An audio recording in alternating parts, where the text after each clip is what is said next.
Bonjour bien-aimés de Dieu. Savez-vous que Dieu a adressé et adresse encore aujourd'hui au monde comme à l'Église un appel pressant qui est « Repens-toi ». Notre passage du jour est tiré du livre des Actes des Apôtres au chapitre 17, versets 30 à 31, où l'apôtre Paul, se tenant au milieu de l'aréopage à Athènes, fait cette déclaration fracassante.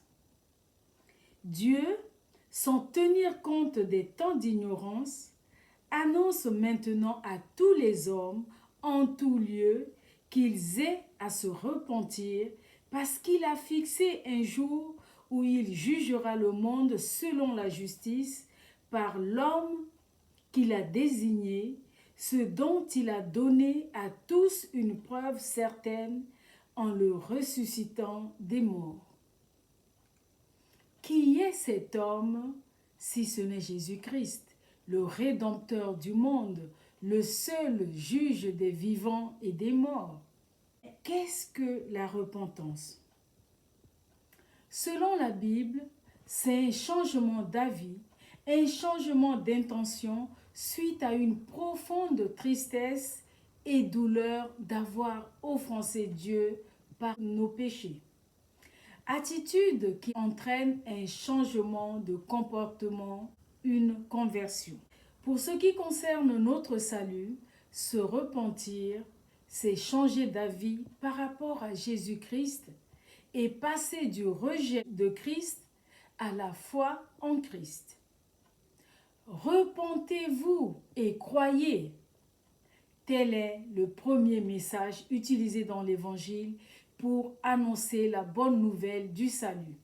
Nous voyons Jean-Baptiste en pleine action, prêchant dans le désert de Judée près du Jourdain et disant « Changez, car le royaume des cieux est proche ».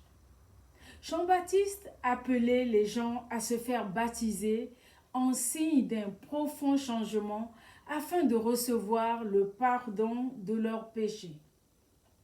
Dès qu'il apprit l'arrestation de Jean-Baptiste, Jésus alla s'établir à Capernaum et commença à prêcher en public, disant « Le temps est accompli, le royaume des cieux est proche, changez et croyez à la bonne nouvelle. » Le jour de la Pentecôte, l'apôtre Pierre exhorte ceux qui avaient rejeté Jésus à changer d'avis à son sujet et à le reconnaître vraiment comme Seigneur et Messie. En Actes chapitre 26, 20, Paul raconte qu'il a prêché partout la repentance et la conversion à Dieu avec la pratique d'œuvres dignes de la repentance.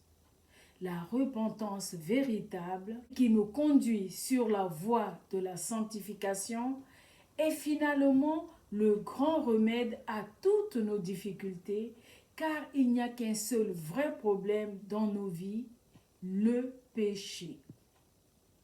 Comment réagir en tant que croyant convaincu d'une faute dans notre marche quotidienne? Persévérer quotidiennement dans une attitude de repentance, confesser immédiatement tout péché connu, saisir la purification que nous offre le sang de Christ pour demander pardon pour nos fautes et revenir dans la présence de Dieu. L'appel de Dieu à la repentance reste toujours d'actualité. Il nous donne du temps pour que nous puissions le faire et il nous assure que, dans sa miséricorde, il fait grâce à qui s'écrie humblement « Sois apaisé envers moi qui suis un pécheur ». Amen. Prions ensemble. Seigneur Jésus, nous croyons en ton sacrifice qui efface nos péchés et qui nous réconcilie avec le Père.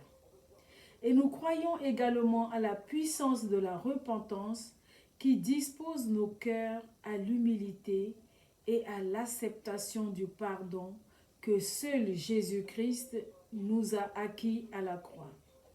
Aide-nous, Seigneur, à garder une attitude constante de repentance pour la gloire de ton nom. Excellente journée dans l'obéissance et la soumission à Dieu. Soyez tous bénis.